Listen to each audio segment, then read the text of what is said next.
Friends, under over voltage protection system के हवाले से आज हमारी ये सेकंड वीडियो है।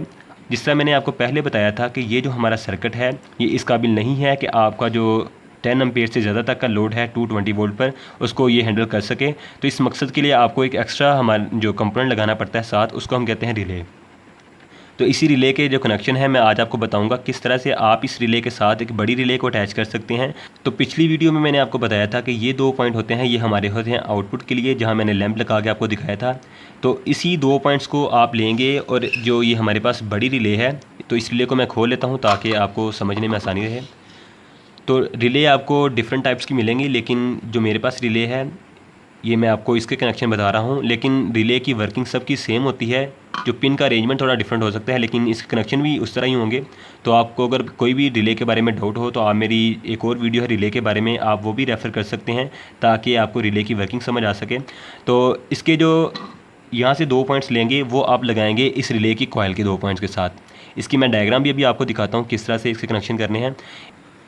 तो फ्रेंड्स, सर्किट डायग्राम कुछ इस तरह से होगी। सबसे पहले यहाँ पे जो इसका पहला पॉइंट है यहाँ पे आप देंगे इसकी सप्लाई लाइन की फेज़।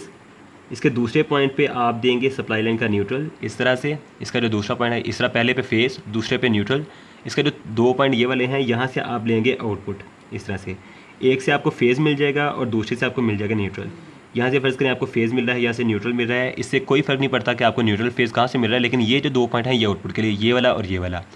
यहाँ से जो 2 पॉइंट आएंगे उसको आप ले जाएंगे, ये जो आपकी रिले है बड़ी,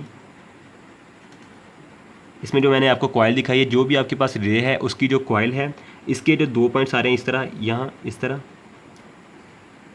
इस रिले की जो कॉइल है उसको आप इसके साथ सप्लाई दे देंगे। इस तरह ये रिले की कॉइल ऑन हो जाएगी। तो इसके साथ इसमें एक होगा हमारा कॉमन कॉन्टैक्ट, इस तरह से एक इधर, और दूसरे हमारे होंगे कॉन्टैक्ट नॉर्मली ओपन और नॉर्मली क्लोज कॉन्टैक्ट। ठीक है, अगर हमारे पास ये देखें, ये हमारा है कॉमन कॉन्टैक्ट, ये नॉर्मली ओपन कॉन्टैक्ट है, NO से ज़ाहिर करते हैं। ये हमारा कॉन्टैक्ट है N नॉर्मली क्लोज कॉन्टैक्ट, जिसे NC से ज़ाहिर करते हैं। सेम इस तरह का सीक्वेंस इस साइड पे भी होगा, जिस तरह मैंने आपको रिले में दिखाया भी था।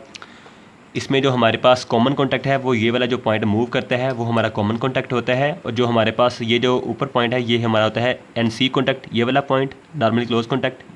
इसके बाद जो नीचे वाला पॉइंट है ये हमारा होता है NO या नॉर्मली ओपन पॉइंट। तो आपने क्या करना है, इसका जो कॉमन कॉन्टैक्ट है इस पर आपने देनी है सप्लाई, यहाँ से सेपरेट से जो सप्लाई आप यहाँ पे दे रहे हैं उसी से आपने क्या करना है, एक मोटी वायर लेके इसको यहाँ से जंपर डालना है इस तरह, और एक दे देना है अपने फेज़ यहाँ पे दे देना है, और जो इस सप्लाई लाइन का न्यूट्रल है उसको आपने दे देना है इसके दूसरे पॉइंट पे। इस तरह से ये कनेक्शन हो गए। इसके बाद आपने आउटपुट कहाँ से लेनी है, अब जो लोड के लिए आप लेंगे वो आप लेंगे नॉर्मली ओपन कॉन्टैक्ट से, जो सप्लाई लेंगे जो कि आपके लोड की तरफ जा रही है। ये आपका फेज़ हो जाएगा, ये आपका न्यूट्रल हो जाएगा। फेज़ या न्यूट्रल की पोलैरिटी कोई भी हो, इससे कोई फ़र्क नहीं पड़ता, लेकिन ये जो 2 पॉइंट्स है यहाँ से आप अपने घर का लोड लगाएं। तो फ्रेंड्स, आई होप आपको ये वीडियो अच्छी लगी होगी। तो वीडियो को लाइक करना मत भूलिएगा,